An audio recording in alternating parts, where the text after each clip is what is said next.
Hello, good afternoon. Hello. Hi. Dear family members, neighbors, and friends, welcome to our fall service of Remembrance. This is facilitated, as you can experience yourself, on Zoom virtual space. It's our first, and I wish our last one, so we don't have to do it again. To be clear, in the beginning, this service is not replacement for our in-person gatherings. So when the times changes and when we are more safe to get together in the grand hall in our own space, physical space, you will be invited again. But today, this is our time together, sacred time, not just to reconnect, but also to share, to laugh, to cry, to tell what is on our hearts primarily. How it is to live without the ones who we cannot see anymore. What are the memories that strengthen us? What are the memories that we're still holding on to? What are the memories we learned to let it go? What are the memories that give us hope, teach us resilience? Dear friends, there are almost 20 residents that we will remember and celebrate. The number is overwhelming, and the times we live are overwhelming for all of us. We trust that you all will stay safe, well, and healthy. Let me close with the following thought. Relationships are meant to be a sign of supreme love for all humanity and for each person in particular. This is by Henry Nouwen. We'll continue our service, and I think Harriet, hi Harriet, you're next. I don't see her on the list, Guta, on the invite, on the attendees yet.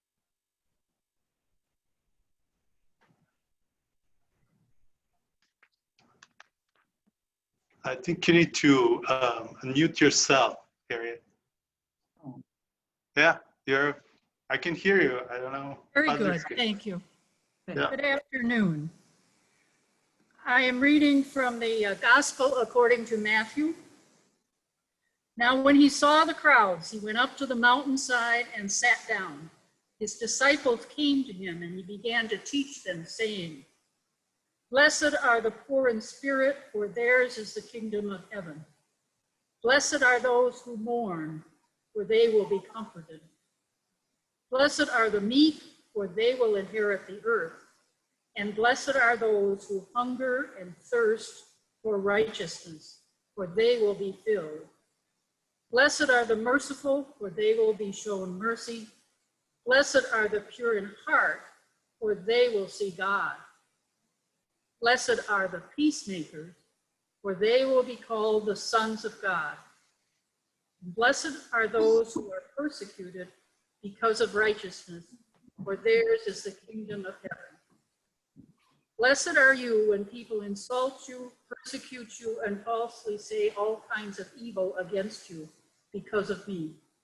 Rejoice and be glad, because great is your reward in heaven, for in the same way they persecuted the prophets who were before you." Here ends the reading. Thank you, Harriet. Good, but I didn't see her sister back.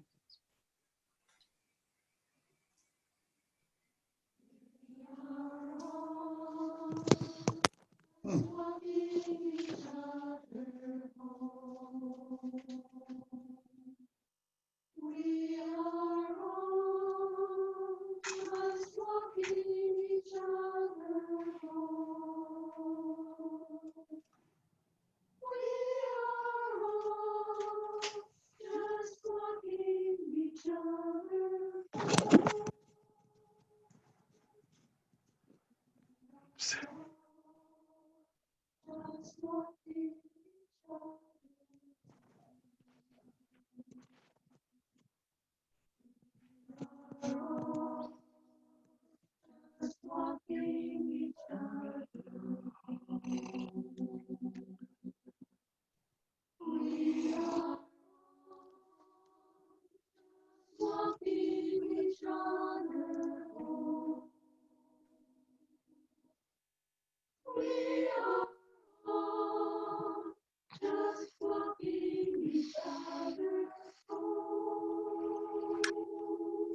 Can't get to it because I'm in this service.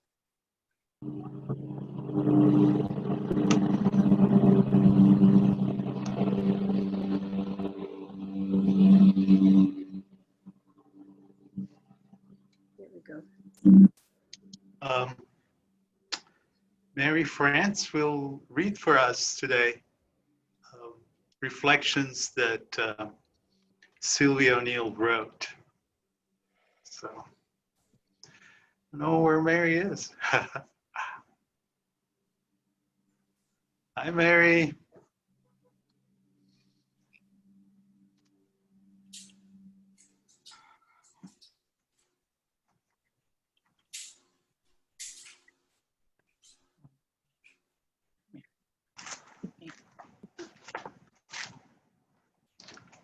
Well, we can just go next to.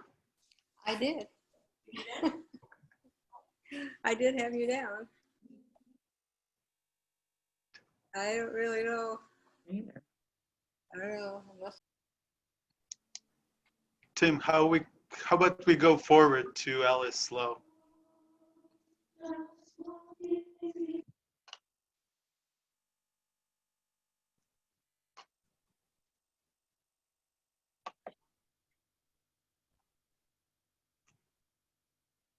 O Great Spirit, we honor and respect you, whose universe fills us with wonder.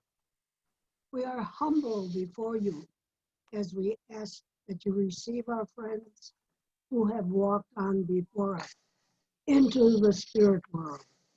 And we ask that you give them peace. We thank you for their lives, a part of which they spent with us here in our home at Capitol Lakes.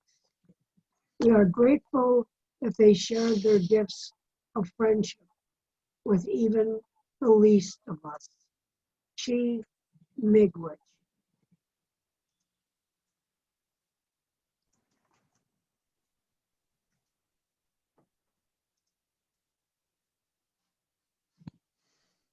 We're waiting to hear from Erin. Erin?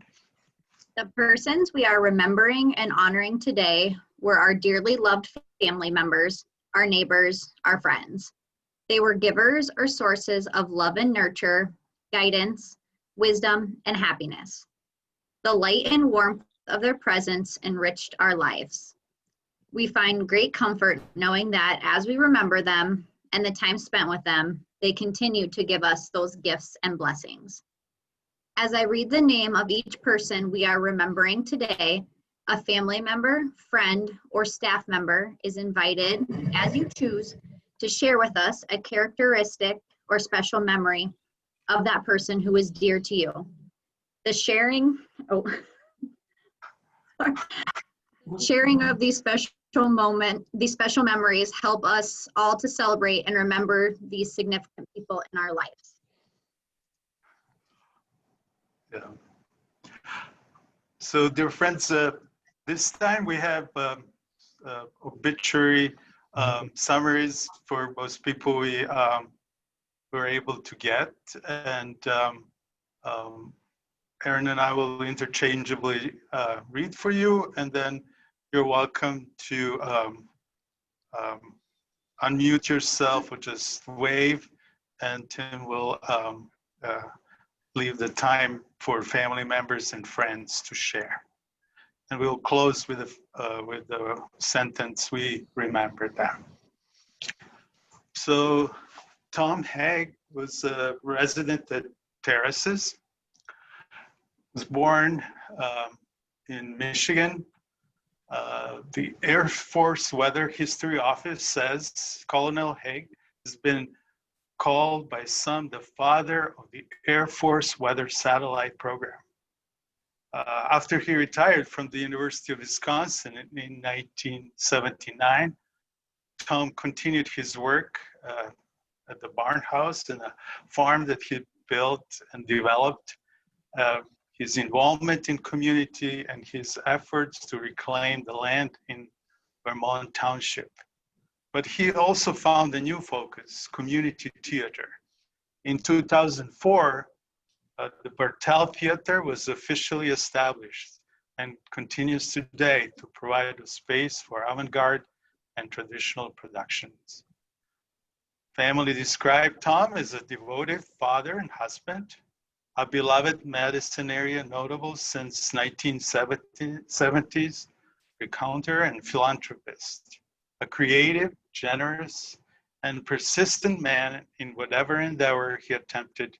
He never backed down in the face of adversity and opened his heart and home to all.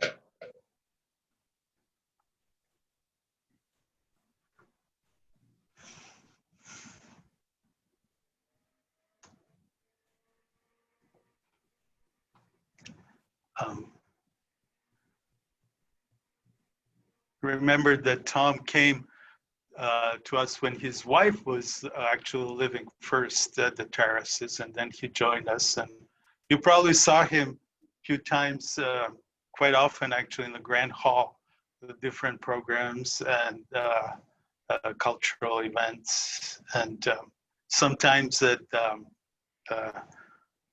lunch, at the lunch tables during, you remember Ron's lunch in the atrium? So that's how I remember Tom.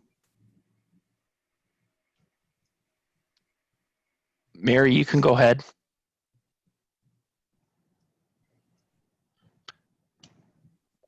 Mary Kilpatrick, did you have a comment? Okay. Well, we remember Tom.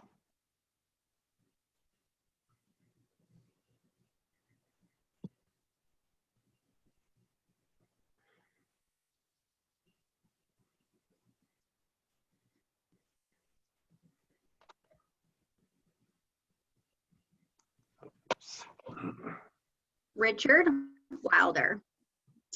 Born in 1925 and one of 5 siblings, Dick lived most of his life in Madison, Wisconsin.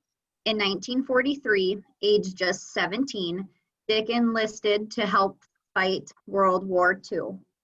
Assigned to the Pacific Theater in the Army's 25th Infantry Division, Dick aspired to becoming a paratrooper, but was deemed too slight. Instead, he served valiantly as a medic, earning numerous medals as his unit advanced steadily towards Japan. After the war, Dick attended college, becoming a salesman in Chicago. There in 1952, he met the love of his life, Jean Williams Wilder, and they married and moved immediately back to Madison. Dick was a sunny, optimistic man who loved his family, friends, dogs, and playing guitar, singing cowboy and train wreck songs. He is known by many in Madison for his running. He managed to run for almost 27 years without missing a day.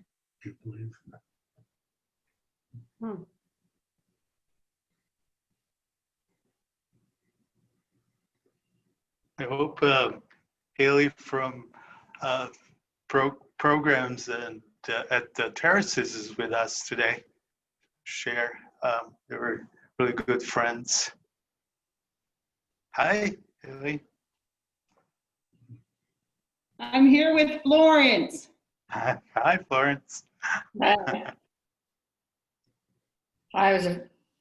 Tom was a very good friend, an extremely good friend, and I spent a lot of time with him. And I guess I should have known it was coming, but it was a shock when he died. I really miss him very much. I got to spend a lot of time with Richard, just going on walks and going to the park, going out to eat. And he would always, even if he didn't like the restaurant, he would go and he would just be the life of the party. He'd always be strong in the hallway, and he was just a really sweet and loving person. And he really helped me learn a lot about myself that I never noticed. He would pick up on things that I do, and he would always compliment me, and it was really sweet. So I'll miss him a lot. I want to share that I chose that picture of him in a rickshaw because once Dick was not able to run anymore, he really enjoyed rickshaw rides. And so we would drive rickshaw on the paths that he used to run around the Madison, particularly the one around Monona Bay. And one day we went down to the Union Terrace, and he was just amazed with the badger sculpture and just wanted to stay and look at there. And so this is where this picture was taken a few years ago. I really miss Dick.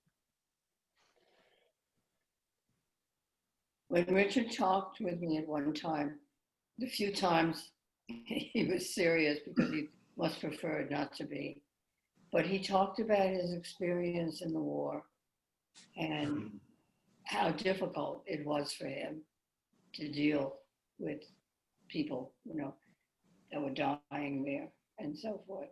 So he never liked to show it, but he was very, very concerned about other people and what he had to do during the war. Yeah. I missed my Saturday visits with Dick. It was a lot of fun. He had a great sense of humor, and his brother used to date my sister way back when. And that was the days we were sailing together. And Dick had a great sense of humor. And he's a great Bucky Badger fan. So my respects to the family. Thank you.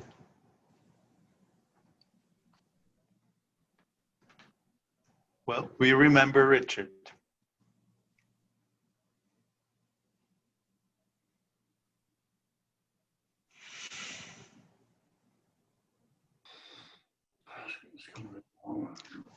Well, Esther Gayson, she was born on February 1924 in Battle Creek, Michigan. Her parents were teachers and raised her and her sister in Sturgeon Bay. Near the outset of World War II, she entered the Cadet Nurse Corps and began her training in the Milwaukee County Medical Complex. It was there that she met the love of her life, Charles Philip Gayson, who was completing his training in internal medicine as a member of the Army Medical Corps. They married, and as the war came to an end, they started a family. She was an amazing and wonderful person, full of life, kindness, and love. A nurse, a mother, and a wife, she juggled and managed it all. When her husband died in 1971, she pulled up stakes and moved to Madison to begin a new chapter in her life. She continued her nursing career at the old Central Wisconsin Center and moved from there to be a staff nurse at the Mendota Child and adolescent psychiatric center. On retirement, she fulfilled her days with friends, golf, and bridge.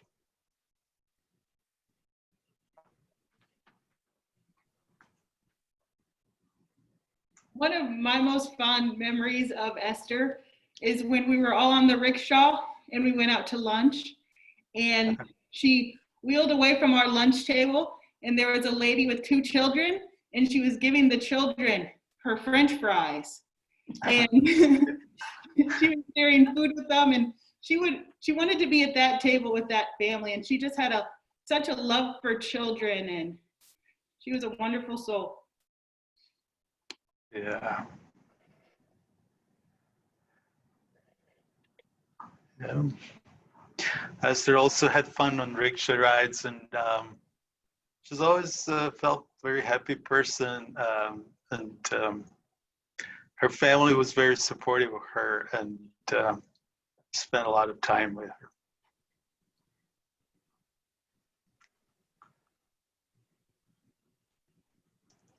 We remember Esther.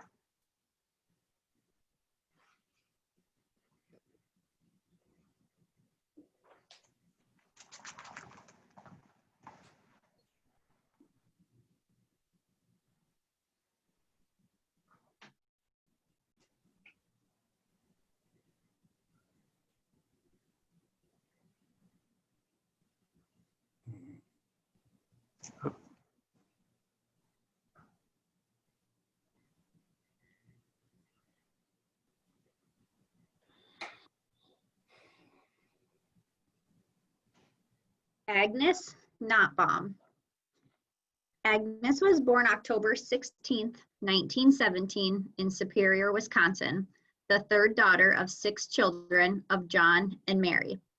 Her childhood in Milwaukee and her 4 sisters and 1 brother was a happy one, even during the Depression. Her joy throughout her life was music, and she had a beautiful soprano voice. As a small child, her uncle in Superior would reward her with small change for singing. She studied at the Wisconsin Conservatory of Music while working as a waitress in Eugene's Seafood Restaurant in downtown Milwaukee. The owner heard Agnes sing, and thereafter she became a singer for the restaurant. A favorite musical memory for her was the chance to dance and sing on stage with bandleader Lawrence Welk during his show in Milwaukee. Throughout her life, Agnes sang at funerals and weddings. She lit up a room with her voice and lively personality, often spontaneously breaking into song at gatherings. In fact, she delighted us all when she sang at her 102nd birthday at Capitol Lakes Health Center. Wow. She will be fondly remembered for her warmth, kindness, and generous spirit by all who knew her. We are especially grateful for the extraordinary care she received at Capitol Lakes.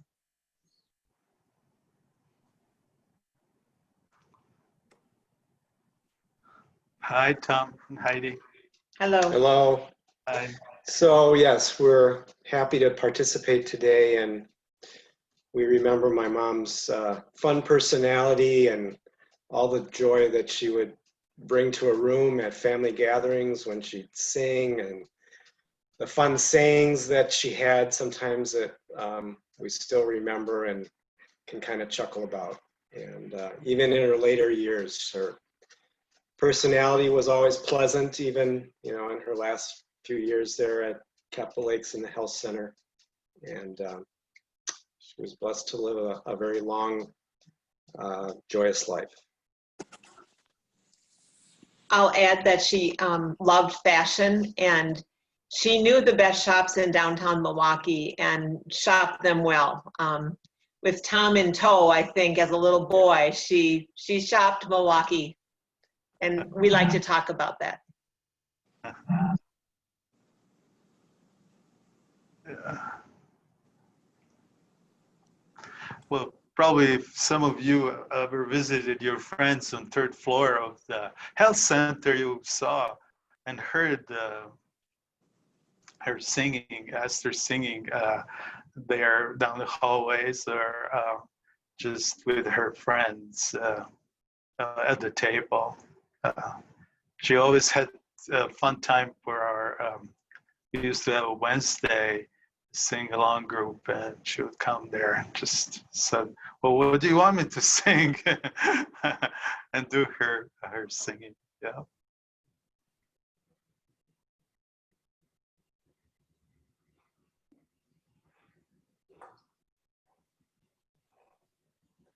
We remember Esther.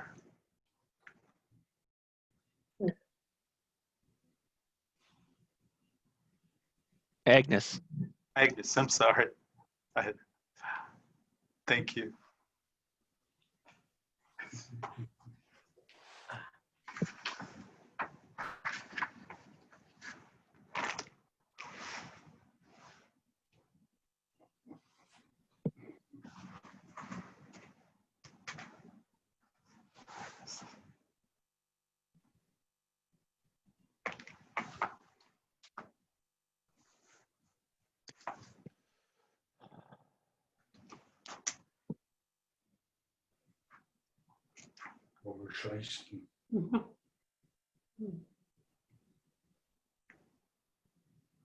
Now where?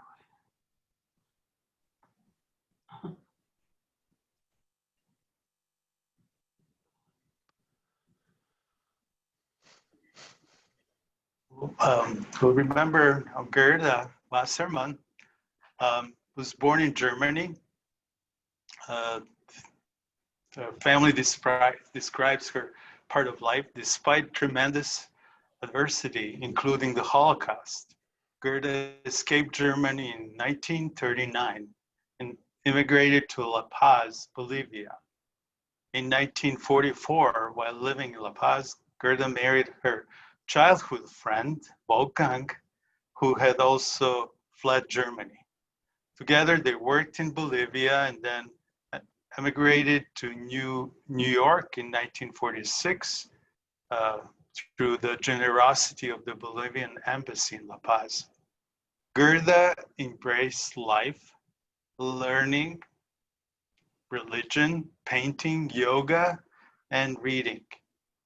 She will be forever remembered for her unconditional love, generosity, and philanthropy. Gerda was especially grateful for her caretakers at the Grace Hospice and Palliative Care, as well as at Capital Lakes, for making her last few years as comfortable as possible.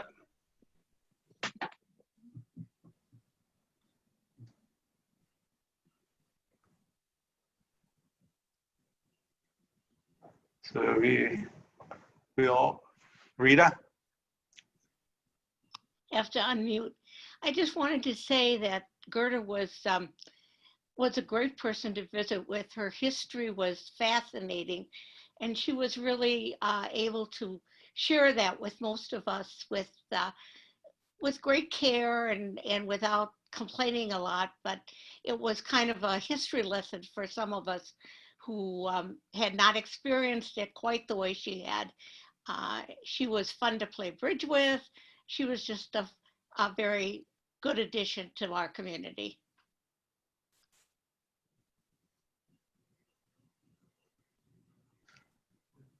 Gerda was recognized as an honorable member of our community by Jewish community as well. A few years ago, she was an honorary guest who lit the candles during the Day of Remembrance of Holocaust at the Temple Beth Israel, and shared part of her life story and experience of fleeing Germany and starting her life in Bolivia. I personally enjoyed knowing Gerda because we used to have like a Bible study every Friday, and the numbers were dwindling, and she would be the only person who would come regularly, and we moved that Bible study to the terraces, and she would just follow us to the terraces, and she's always like telling me, well, tell me more about Jesus, and I want to learn of him more. And it was just so curious in a way that it inspired me to really grow with her and in my religious journey and spiritual journey. And I miss that sojourner in my life.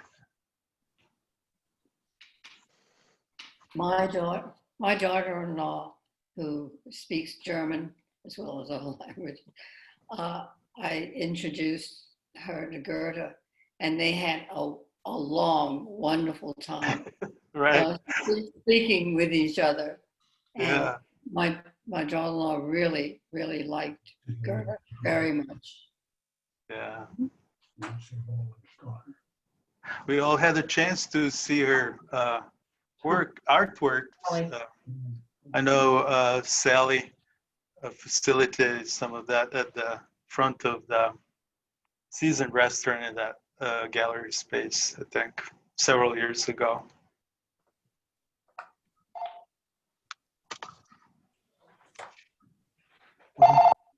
We remember Gerda.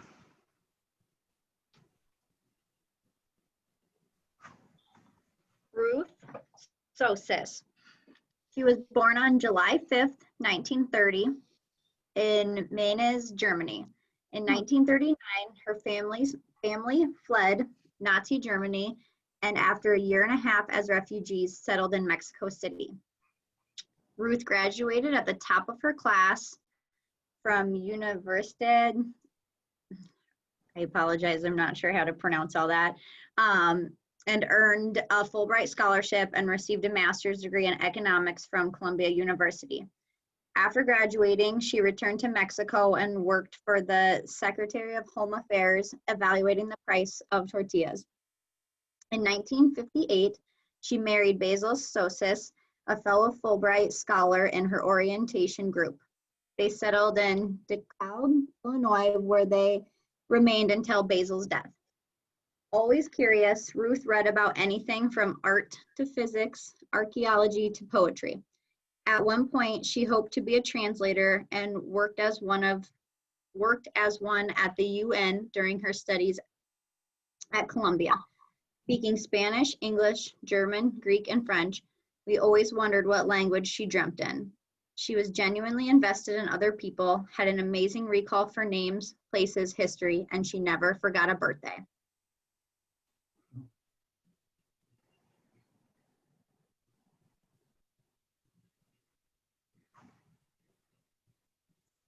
I especially enjoyed the summer times when Ruth lived at Terraces because we both enjoy food, and I would take her out in the wheelchair and we would go up to the square and we would conversate and talk about religion and history and politics and eat food and then walk around for a couple hours. And it was really the highlight of these last couple of years working at Terraces. Yeah. Remember Fridays were the days when her daughter would come, Helena, and they would, like every lunchtime on Friday, they would be either here at Henry Street Cafe or going around the town, finding their favorite places to eat together and speaking Greek and German and Spanish, keeping up with the languages. But personally, I remember like when Ruth moved to Main Gate the same almost month when I started working at the Capitol Lakes. And we, Capitol Lakes, organized like a tea party as a way to introduce me to our residents. And she came, and since her husband is a Greek and has this Orthodox connection, Eastern Orthodox church religious connections with that part of the world, she was like very careful to ask me if I am from Serbia or from Bosnia or Montenegro or Croatia, where I'm from, and try to find that connection related to Eastern Orthodoxy, and became a really good friend for many years.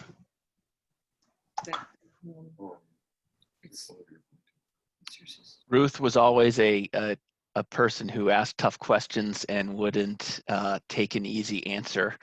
And we had many conversations over the years, but she always made sure around in December that she would give a gift of Stollen from Germany and leave it for us. So we counted on that every single year to share in our little kitchen back here.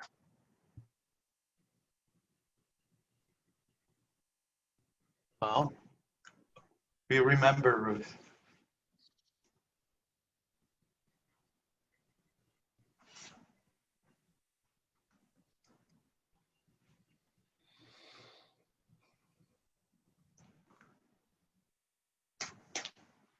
Well, remember Peggy Sana, Main Gate resident, the daughter of Irish immigrants.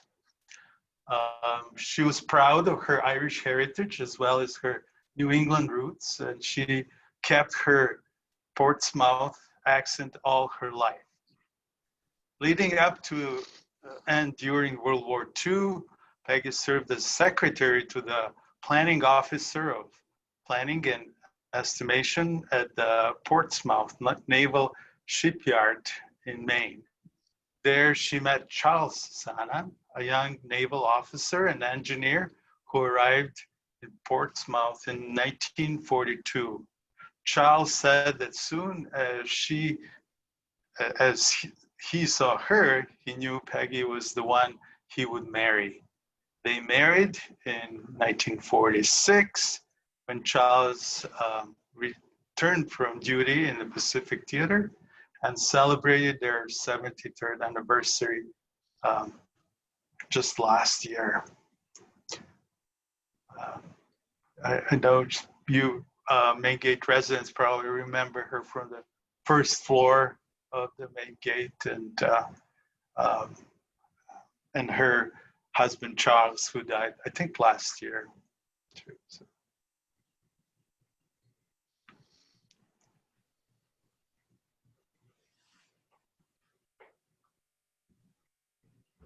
Unmute here. She was a neighbor of ours out in Maple Bluff, and we loved her Irish accent and wearing that green sweater for dinner. She was just an outstanding lady and always greeted people. How are you? How are you? Yeah. How are you? Yeah. So, thank you, Jack. yeah, Yeah. we're going to miss her. Yeah.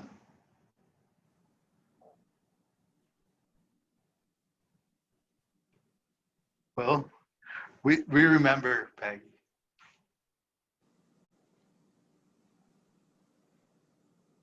Ruth Burns. Ruthie was born on December 26, 1924 in Canton, Illinois. Following the war, she studied hard and was one of the few women admitted to the University of Wisconsin School of Pharmacy, from which she graduated in 1950. She began her career only to meet a handsome sailor back from service in World War II in Korea and become engaged. Devout Catholics both, they were married on February 13th, 1954. Mom loved raising kids, water sports, Clam Lake vacations, and Badger basketball. She enjoyed Sunday phone calls with her family unless a Packer game was on.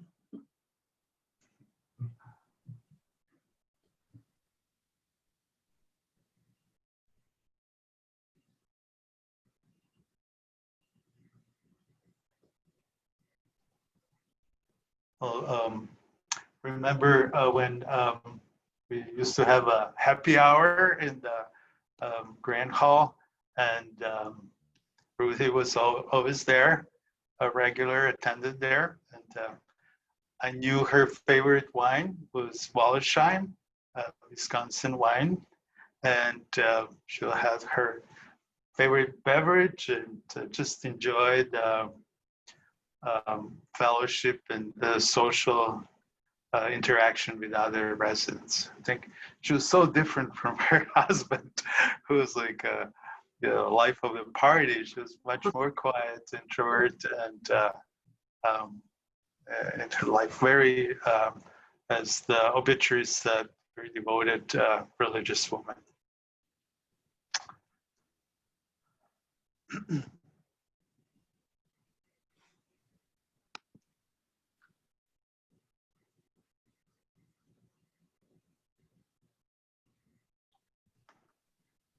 We remember Ruth.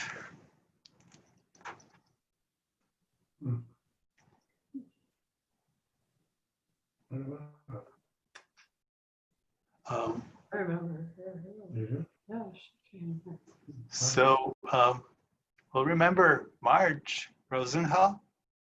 She was born in Chicago. When Marge was in 7th grade, her father, Tom, passed away from tuberculosis. Marge was independent as a child and started working at age 10. She was the first person in her family to attend university. She was a very gifted athlete, an avid golfer. She enjoyed tennis, biking, skiing, and served as a national ski patrol for many years. Marge loved to travel with friends and family, and Marge's contribution as an educator were enormous. Marge believed in education and was a fierce and tireless advocate of public education. Marge was a very giving person with an exceptional kindness. She was a wonderful wife, mother, sister, aunt, and friend, dearly loved by many.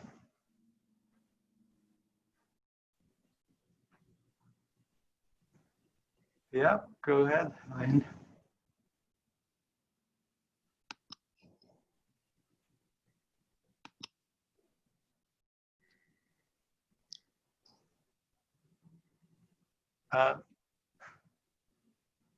So Rita and Eileen. Hello. Have these been all pre-chosen? Hello. Eileen, you want to go ahead?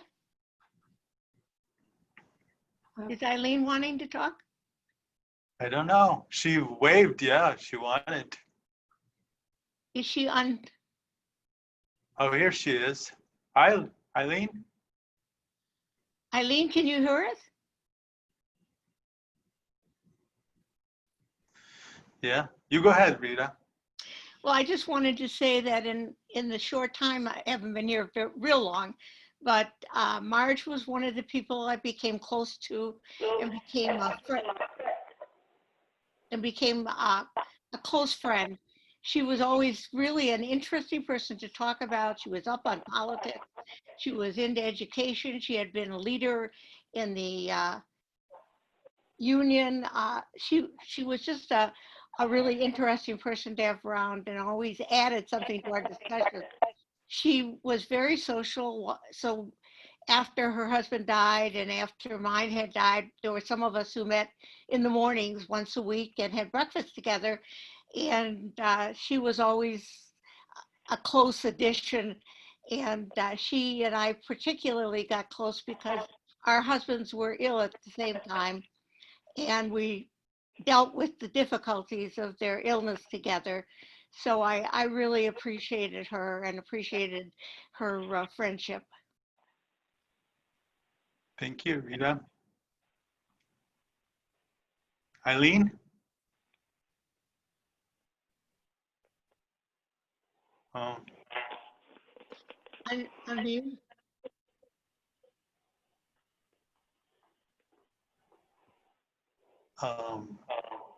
we cannot hear you, Eileen. You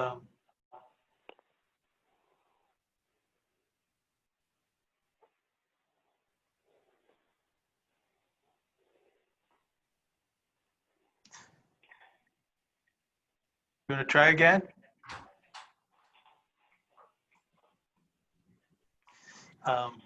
I'm not hearing you. I don't know what. Do you? muted. She must be muted.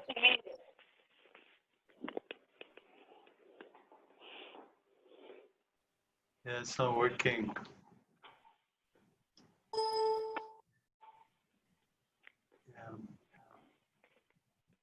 There is also a caller. I don't know how that works. Tim, do you know? I believe they have to hit *6 to unmute themselves if you're on the phone. Oh, okay.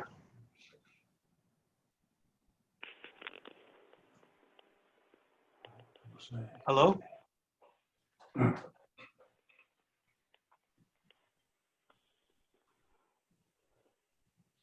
Yep.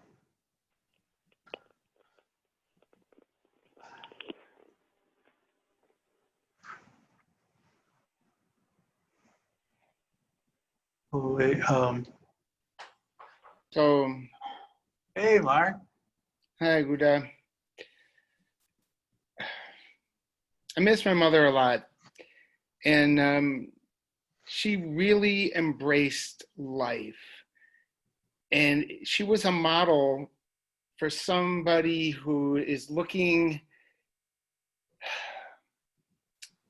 for inspiration of somebody who can be a professional and also a friend and have fun and be an athlete. My mother was an incredible person for my brother and I. She was fun. She was really attentive and there for us. She was also a teacher, but not just a teacher in those hours in which she was teaching. She was constantly engaged in advocacy in her union work. She was a fierce warrior for social justice.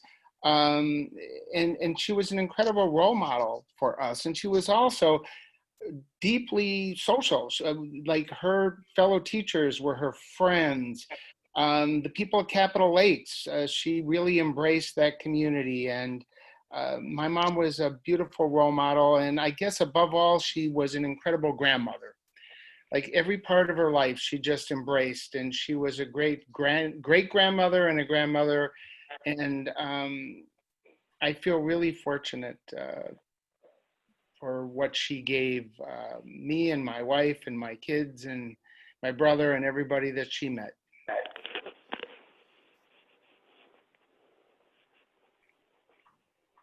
Thank you, Mark. Who was it again? Who was that?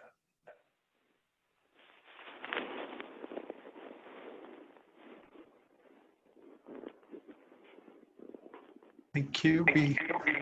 We remember, Mark.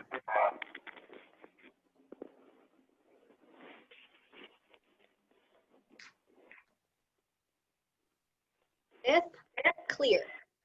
Judith Ann Kaler Clear, aka Mom Matka Judy / Penguin Puff Mom Wow, irrepressible founder of Table Bangs and Pot and Pan Dances, lifetime champion of workers and civil rights, arts advocate, global citizen, writer, crossing guard, world traveler, nonconformist, matriarch of 6 daughters, and best friend of Edwin Henry Clear. Vote in every election, join in every rally, listen for every story, and sing out every song. Judy would want that. Oh, yeah. What a legacy that Judy is leaving us with. Yeah.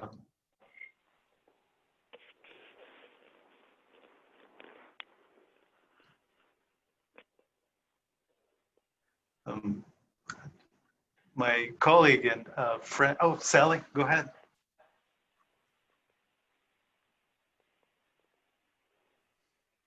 So I just was so disappointed when I saw the announcement that Judy had died, because she hadn't been here all that long, but we were just becoming friends. Yeah. In many ways around politics, which we were both involved in, as you could tell. So, Yeah. yeah, so I just felt such a sense of loss, for the moment, because I wasn't able to pursue that friendship any further. Judy always sent articles down that she cut out of the newspaper and then pasted or photocopied on paper and would leave a note as to why I should look at it. And I always enjoyed the array of things that she would collect. And when I visited with her in her apartment, she had piles of articles all over, and just to give to different people that she knew. So it was always a pleasure to see what was next. Yeah. She was one of the first people. This is Joan Burston speaking. I can't see that you can see me, but she was wonderful. She came and would give me a slip of paper without saying anything, and it would be something important for me to read. And I was always intrigued by the fact that it was sort of clandestine, but it was given to me to see. And she was so filled with a desire to make sure that society would be changed in the ways that it really needs to be changed.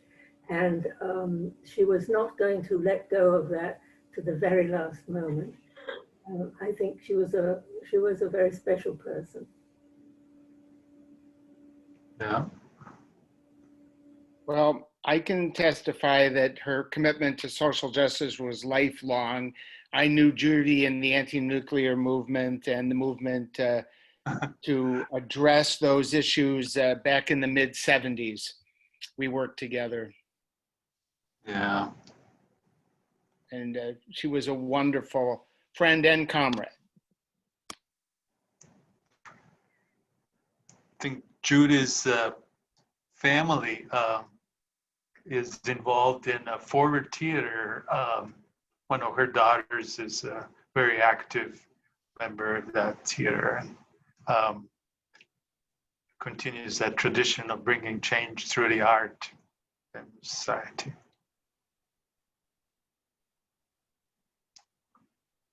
We remember Judy.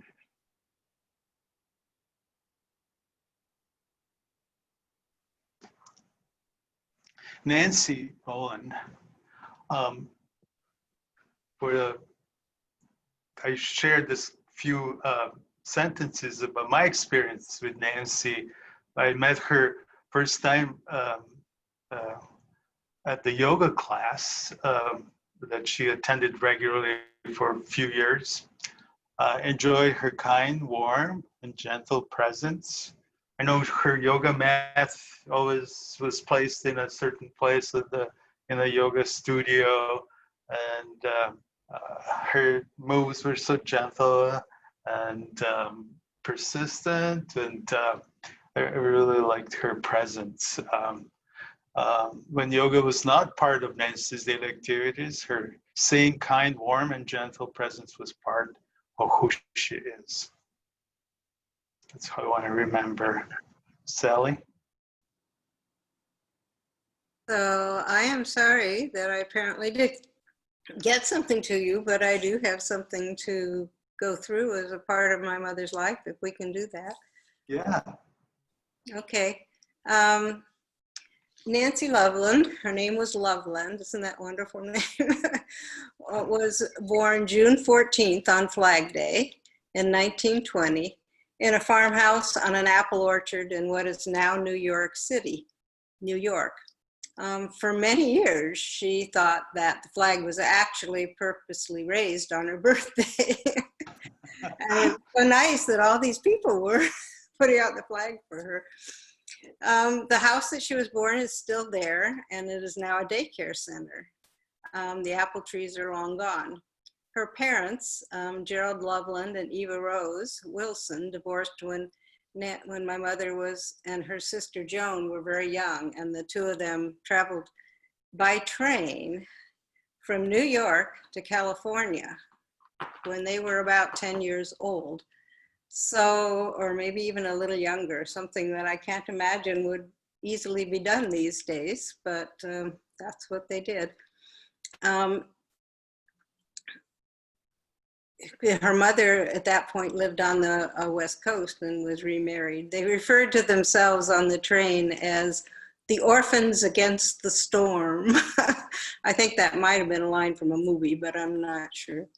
Anyway, Nancy arrived in Ames, Iowa at the age of 17 after both parents had died and the farm was lost to the Depression. She lived with her aunt and then ran a boarding house for male university students and helped while going to college at Iowa State University. She met and married Bill Swarm, my father, and had 2 children, myself and my brother David.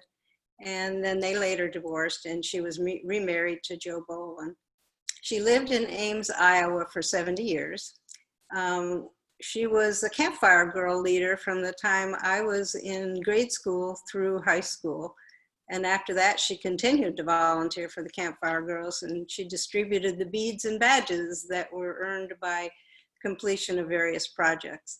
The Campfire Girls she shepherded have remained very good friends and have stayed in touch with each other and with my mother, Nancy, all of these years. They even congratulated her on her 100th birthday, which was on June 14th of this year. She worked at the Iowa State University Press for many years. She edited scientific and math textbooks and other university press publications. And she and her husband Joe spent many happy hours plying the waters of the Mississippi River in their boat, which was kept in Dubuque, Iowa. I just have to say that I am so glad that I had my mother with me at the very end here. She moved from assisted living into my apartment, so I was actually taking care of both my mother and my husband at the same time. But it was quite wonderful, really. I mean, she was pretty ill at the very end, but it made it possible for we talked about everything, so it made it very possible for there to be really nothing left unsaid. And I couldn't ask for anything more. Thank you, Sally.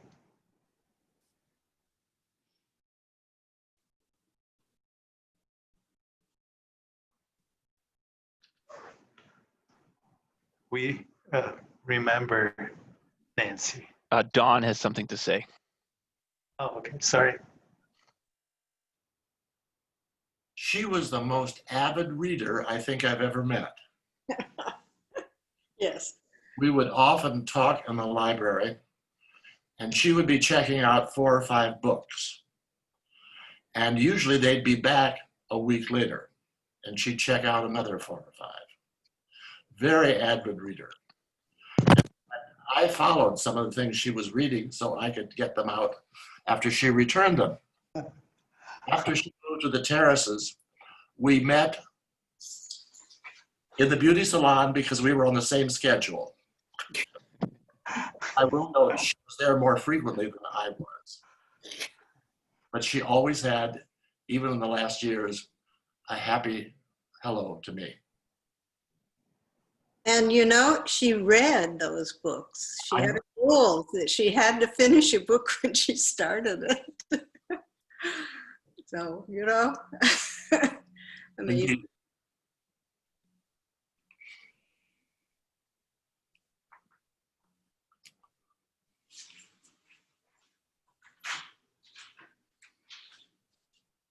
Well, we remember Nancy. Lois Frank.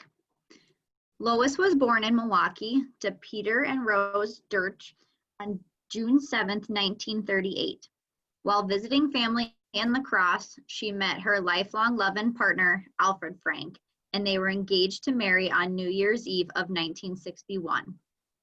Several months prior to their wedding, Lois suffered a serious and debilitating car accident, which would forever alter the trajectory of her life.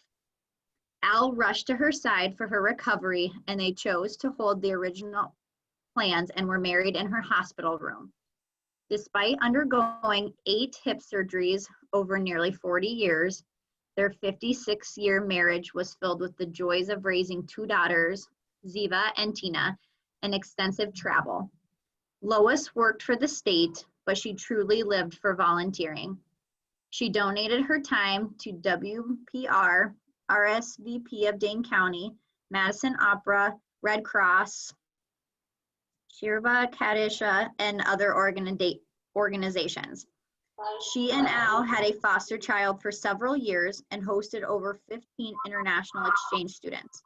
Lois loved music and for years organized the purchase of symphony and opera tickets for a posse of 10 to 15 friends.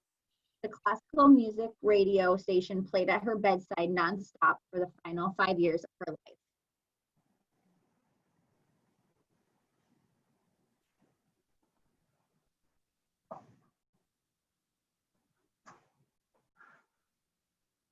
Well, last few years of her life, Lois spent at the health center, and with this, I remember my visits with her were her humor and the way how she was able to laugh about many things in her life that for most of us would be just overwhelming and hard to deal with, considering her health conditions. It was the hardest for her when her husband Al died a couple of years ago, and ever since that time, it felt that she was aware of his death, but also he was always present there in her talks and her conversation. And it felt so that he's so alive in her life.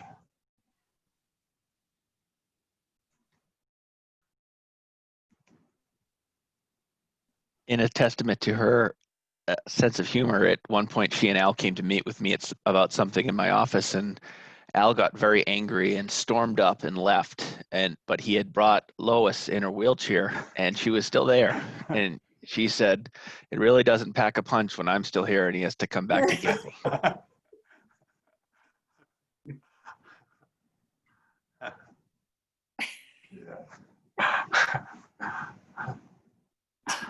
Yeah.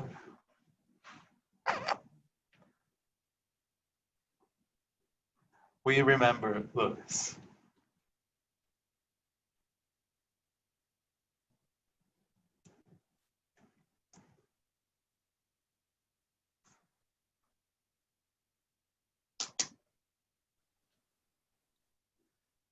Amy Shumway.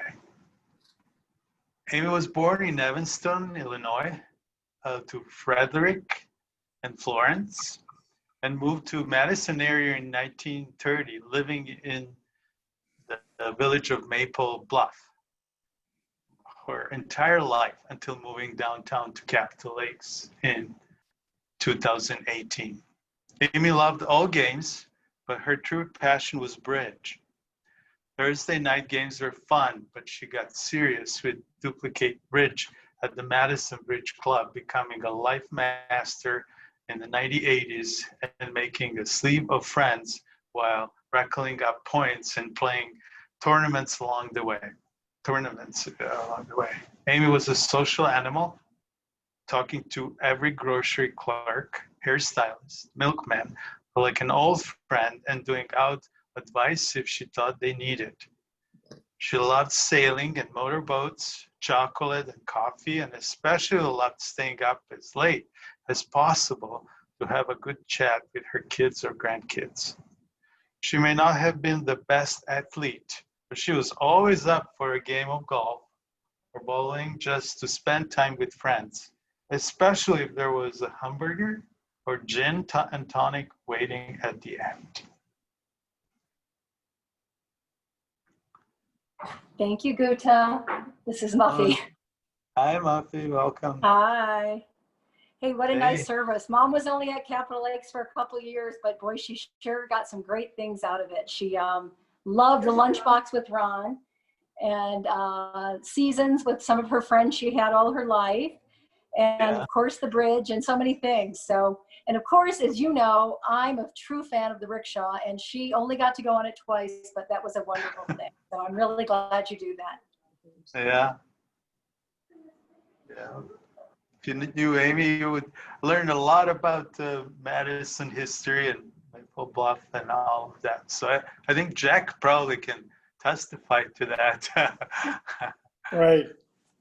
Well, Amy was a neighbor in Maple Bluff, and she was a good sailor. Her sister, she and her sisters competed in the yacht club, but Amy was my sister's best friend, and they used to walk to grade school together, and she would complain my sister was taller and Amy's little baby steps, she'd have to run while my sister was walking to grade school. But a wonderful family, and her father worked for Gisholt and was a wonderful engineer, and Amy was a wonderful bridge player and a little bit of a complainer, which we kind of always enjoyed. It was worth a good kidding. So, Mommy, we're going to miss her. She was quite a lady. Yeah. Good to see you. Thanks. Yeah.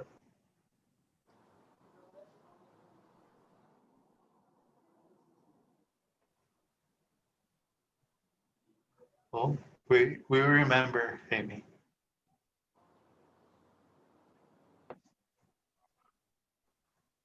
Irene Scotty Scadam was born October 9th, 1921 on the family farm near Argyle. She spent 2 years in Rockford, Illinois before moving to Madison. She was employed by HS Manchester for 38 years. She joined Bethel Lutheran Church, where she sang in the choir for 23 years, belonging to the Martha Circle, Altar Guild, XYZ, and volunteered at the parish shop. She sang with the Copycats Quartet for years. She was a charter member of the Madison Harmony Review and sang with them for several years. She also loved to dance. And let's not forget her love for the Badgers and the Packers. She loved making birthday cards and was known as one of the cookie ladies at Capitol Lakes, where she lived for over 20 years.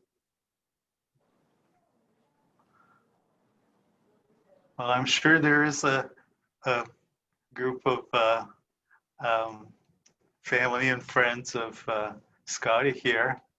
So I'll let you continue. Kathy? Well, I will say the most important thing to her was her family, her friends, and then her family at Capitol Lakes. The people there were her life. I mean, everybody treated her so well, and of course, she loved doing the display cases. She knew everybody, and who else do you know at 98 could send out 200 Christmas cards and have that many friends yet at that age? So she was quite the person. She was a social butterfly too. So we're all very happy that we had the opportunity to spend the last 20 years at least with her. Yeah. And the rickshaw rides, yes. Well, she had the fire truck ride, the Harley truck, Harley motorcycle ride for her birthday. Helicopters, horseback riding. That was all after 90. Wow.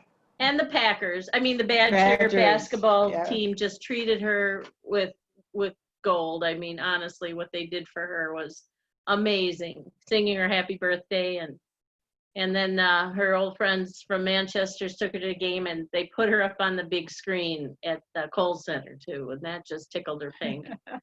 So she was pretty proud to be a Packers fan, a Badger fan.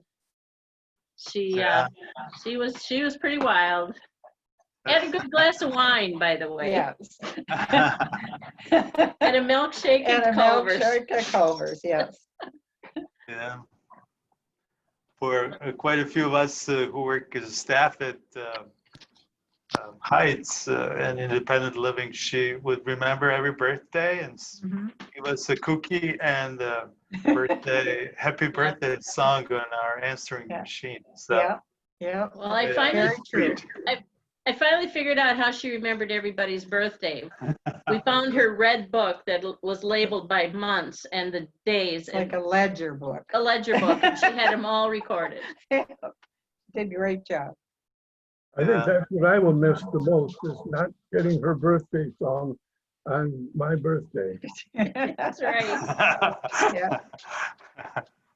We were all saying to. Yeah. Yeah. Good.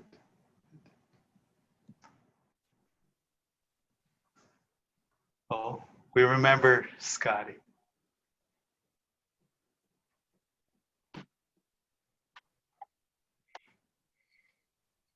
Guta, Sally's trying to talk. Oh, who's trying? Sally? Sally was waving at the camera. We have two Sallys. Sally? Sally Davis, unmute yourself. You'll have to unmute yourself, Sally. I did unmute. All right, now I'm muted. Oh, yes, you are. I just wanted to Now we speak can about hear you. Scotty. Yeah, please. I want to speak about Scotty briefly. Jim and I moved in December of 12. It's a strange month to move into an apartment when you lived in California and you moved to Madison. And we were in our apartment and we got a call and the voice said, "This is Scotty Scadam. I live also at Capitol Lakes in the Heights. I'd like you to come to my apartment so that I can talk with you and get to meet you."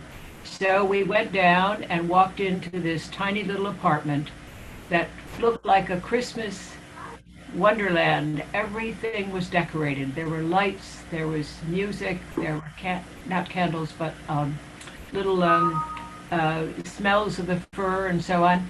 And then she served us hot cider and cookies. And we felt that we had come into the most wonderful place. If people were so kind and greeted us when we had no expectation of that, we were just overwhelmed. So we became friends from that. Then we shared Manchester experiences. Some of you may remember that one time at the Capitol Lakes Grand Hall, Scotty had a program about Manchester's department store. And she brought many items that she had purchased there in her many years of working. And when she finished her description, she asked if anyone in the audience had an association with Manchester's department store. And I raised my hand and I said I did. And she asked what.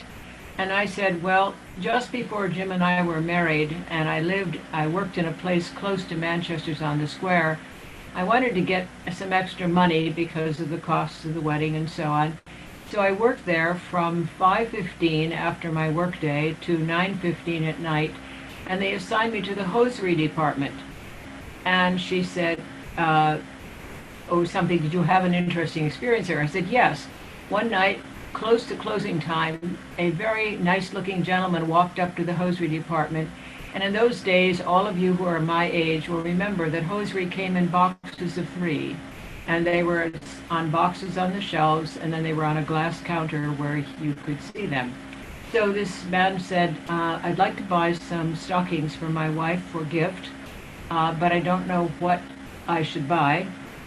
And then he looked at me and he said, but she's about as tall as you are, and I think she looks a lot like you do. Would you step around the counter and let me look at you a minute, and then I will know what kind of stockings to buy. Well, of course, those were in the days when you didn't think about such things, if they were irregular or not.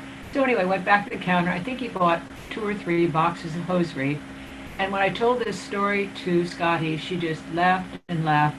And she said that's what Manchester was all about. It was serving all the customers. And I thought that was very nice of her. So through the years, we've continued her friendship like many of you. We got the birthday greetings, and I shall miss her. She was probably the most outgoing, caring, remembering person that, one of the few I've met in my whole life. So Scotty is dear, and she will be missed. Yes, Sally. Anyone else?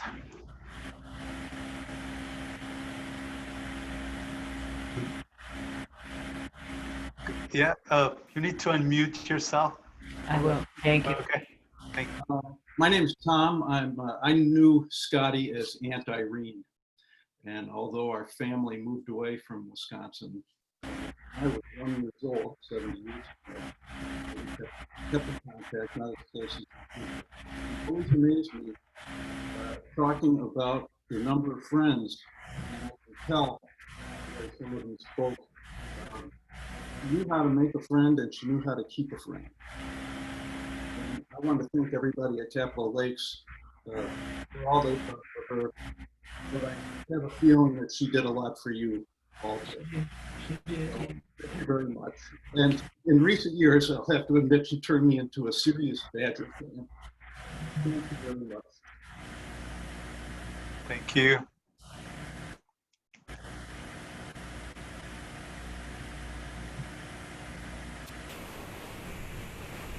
We remember Scotty.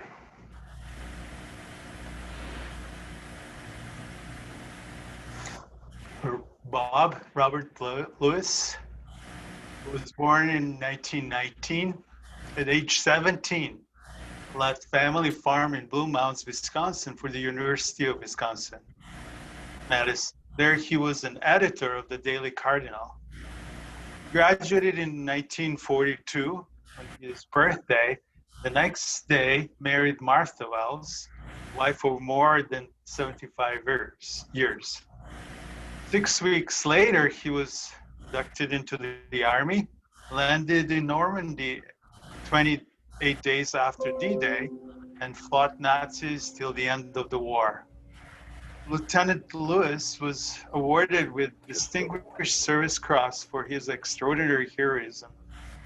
Got also a French government highest awards. After the war, he worked for the Farmers Union, an associate editor for the Wisconsin, but something about area. That's about electrical, I think, some news. Before returning to Madison, Lewis was working and living in Washington, D.C.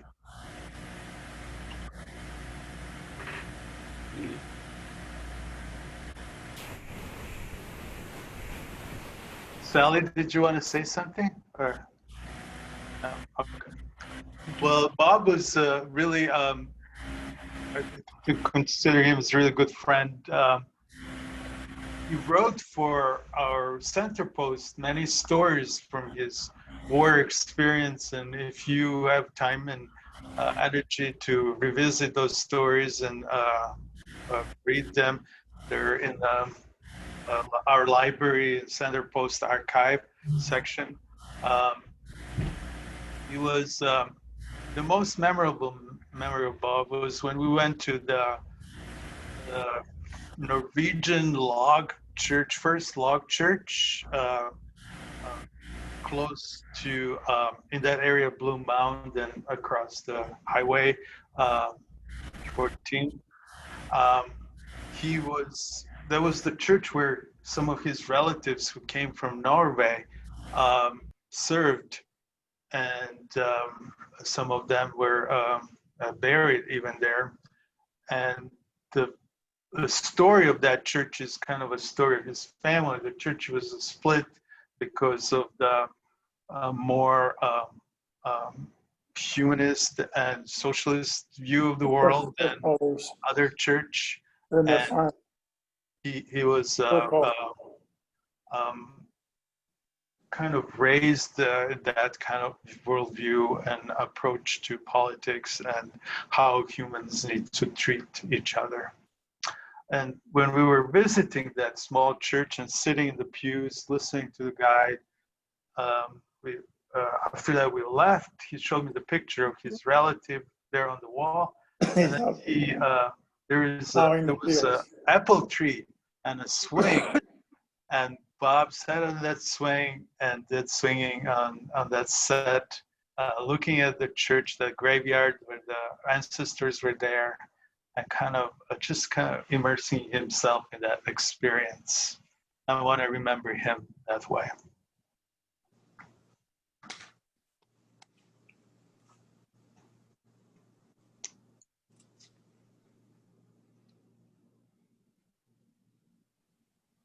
Well, we remember Bob.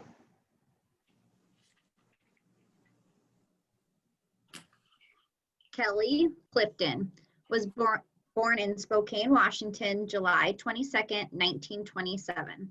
He met the love of his life, Mary Lee Harris, on a blind date in 1944. Both attended University of Montana after his brief service in the Coast Guard. They wed in 1949 during his senior year. After his PhD in zoology from the University of Wisconsin-Madison in 1955, postdoctoral work in Boston was followed by a faculty position at the UW as a professor of radiation biologist and cancer researcher in 1959, a job he held under various titles until his retirement in 1997. Deeply grateful to his mentors, colleagues, students, and lab techs, he held many offices, served on committees and panels, both academic and governmental. Stand out being 2.5 years as a research director at birth in Japan, and proudest being helping to create the undergrad BioCore curriculum, all while advancing basic research into the mechanisms of carcinogenesis.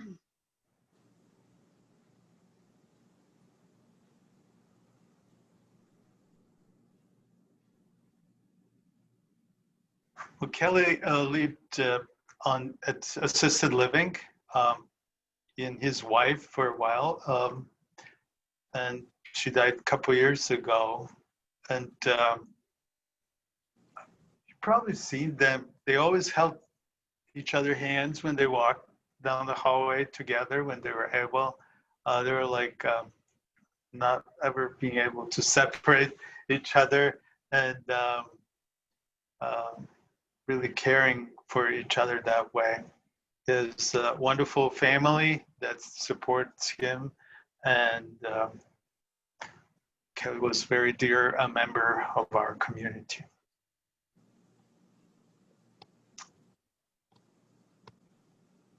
I'll always remember Kelly. Anytime we go anywhere, he would go back to his room and grab his Stetson hat. Right, yeah, yeah, yeah, yep.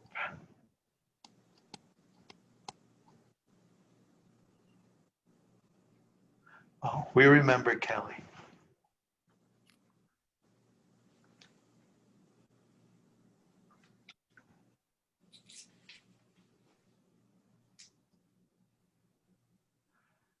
Cora. Cora was born in Madison, graduated from West High School in 1942, worked 8 years for Western Union. After her marriage to Grant, she moved to Oregon and worked on their farm until moving to Fitchburg in 1952, where she lived the rest of her life. After staying home to raise her children, she went back to work at Demco in Madison and worked there until her retirement in 1987. Cora always loved to travel and went on many trips and cruises in her life.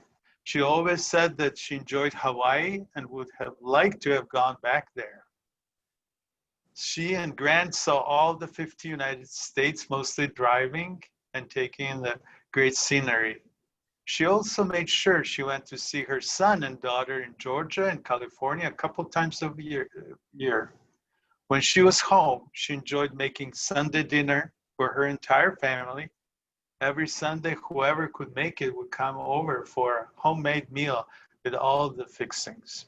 She also enjoyed walking a couple of miles each day around the neighborhood, enjoying the people and the peaceful surroundings. Cora also loved to watch sports. Cora lived at the terraces. I remember Cora and Julie, her family member, were like unseparated. Julie offered enormous support, love, and care for Cora. And it was probably the hardest for two of them to experience this COVID and not being able to see each other this difficult period of their lives. It was a very quiet woman, and it was hard on hearing, and it was hard for her to communicate with others. So.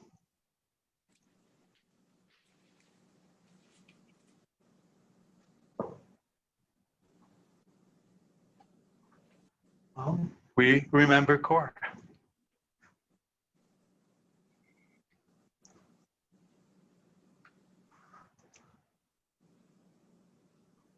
June and Cy Sherman.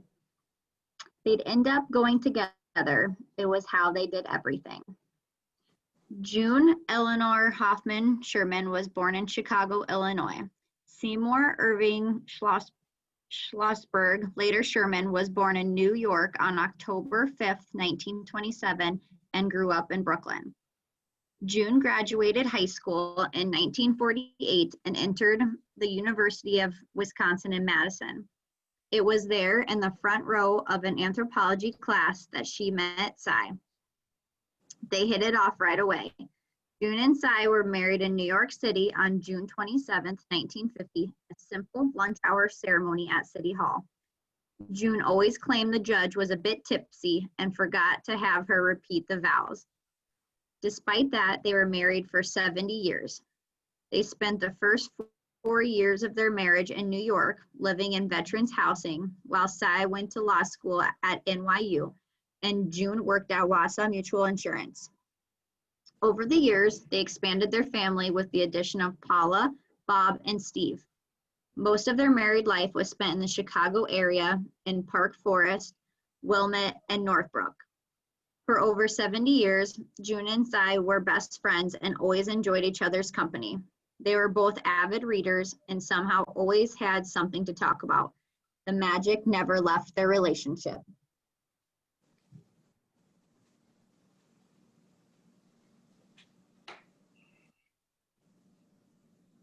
Rita, go ahead.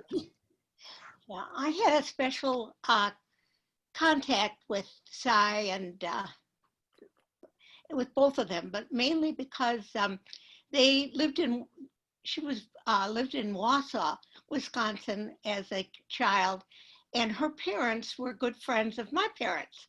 So it was really quite a shock to come here and find out that we knew each other and had that kind of close contact. And in fact, we always laughed because our favorite birthday cake that my mother made, it was a recipe of her mother's and had this marvelous icing that we made for it. And so we always laughed because I had that her mother's recipe. They were both, I think, an amazing couple to watch. The closeness and feeling between them was touching at all times. To see them both go together, I don't know how you explain that, but it's hard to understand. They were both outgoing, but actually she was the most outgoing and always caring. She would call and I would call her, but she was always asking how I was. And when she was ill, we talked several times when she was having a hard time, but she just managed it. And I just have to say that it was a wonderful surprise to come here and find old friends like that. And several times I got together, brought them together with friends from Wausau, which they enjoyed. Anyway, I really miss them. And I think they were a wonderful couple to watch here at Capitol Lakes. Yeah.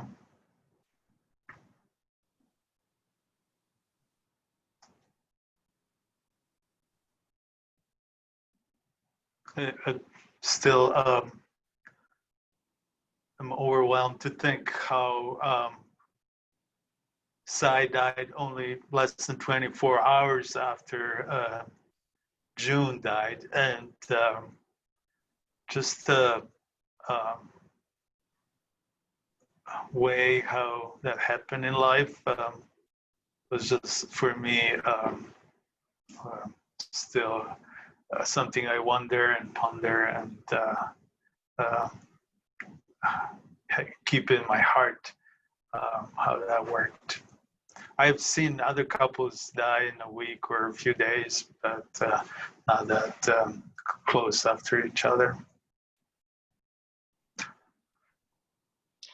I don't think Cy was ready to go until she went.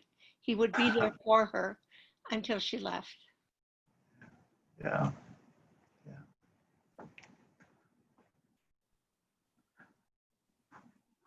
Well, we remember June and Cy.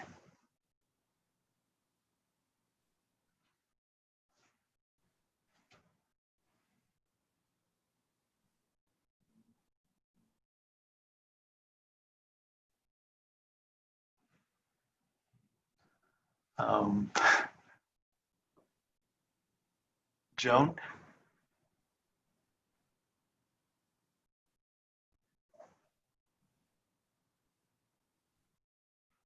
Can you hear me now? We can hear you, we cannot see you. I Go think that ahead. Maybe something I can't do anything about because something has Okay. happened to the vision. Sure. I will read two versions, one in English first, and then the Mourner's Kaddish in Hebrew. And the interesting thing about this prayer is that it does not speak at all about us humans. It speaks about our belief in God. And I'm going to read the English version first. May God's name be exalted and hallowed throughout the world that God created as God's wish. May God's sovereignty soon be accepted during our life and the life of all Israel and all humankind. And let us say, Amen. Amen. May God's great name be praised throughout all time, glorified and celebrated, lauded and worshipped, exalted and honored, extolled and exclaimed may the Holy One be, praised beyond all song and psalm, beyond all tributes that mortals can utter. And let us say, Amen. Amen. Let it be abundant peace from heaven with life's goodness for us and for all Israel and all humankind. And let us say, Amen. Amen. May the one who brings peace to the universe bring peace to us, to all Israel, and to all humankind. And let us say, Amen. Amen.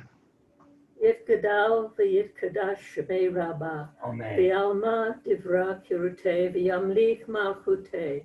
V'yom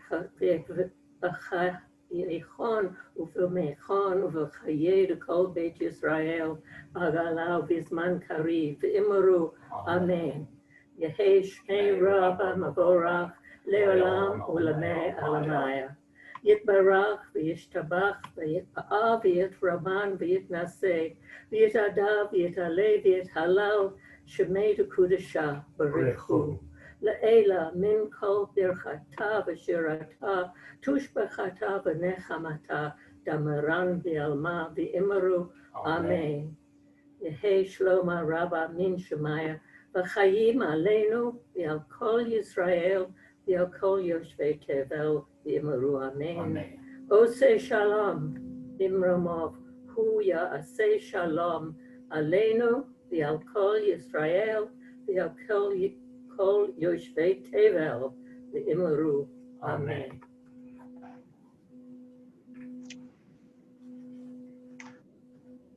See if,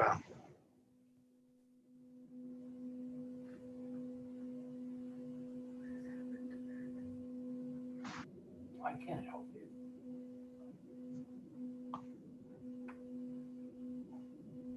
That conversation I had with the doctor.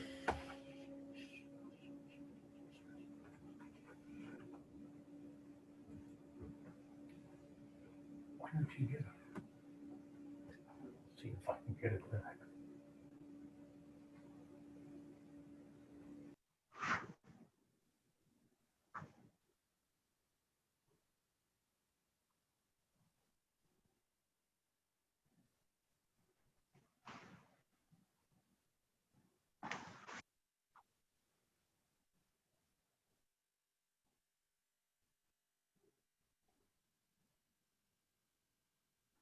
to thank Tim for all this electronics management behind the scene. He's done wonderful work with us to help us connect and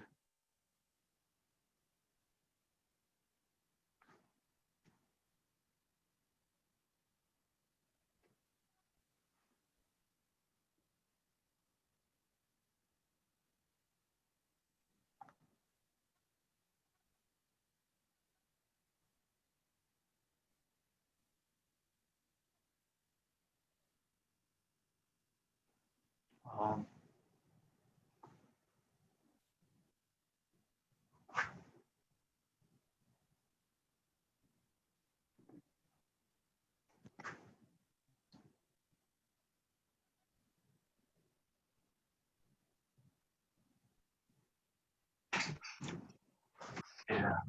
No. So, yeah. I'll stop. Okay. Go to the next one.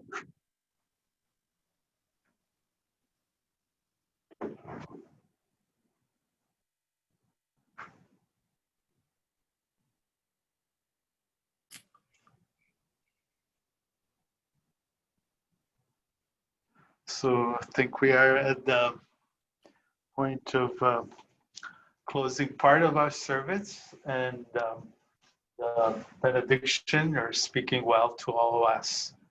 Dear family members and friends and neighbors, remember that our life is short and precious, and we do not have too much time to gladden the hearts of those who travel the way with us. So be swift to love, and may haste to be kind, and may the blessing of the one who made us, loves us, and journeys with us be upon us and our loved ones forevermore. Thank you all for being part of this service. As I said, this is not a substitute for meeting in person, so we will stay in touch. And so when the time change, and if you need to come together back and remember your loved ones, we'll send you an invitation.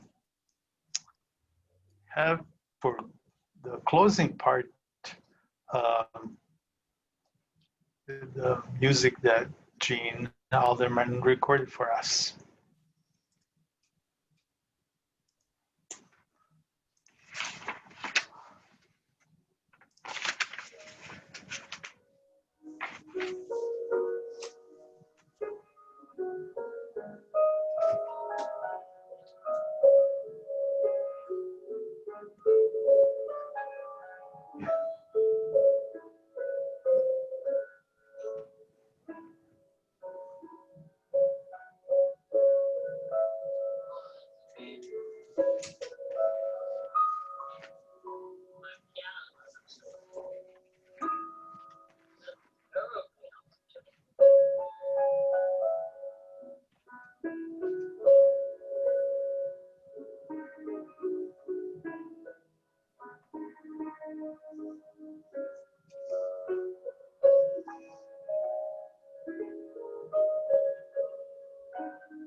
Thank you and goodbye.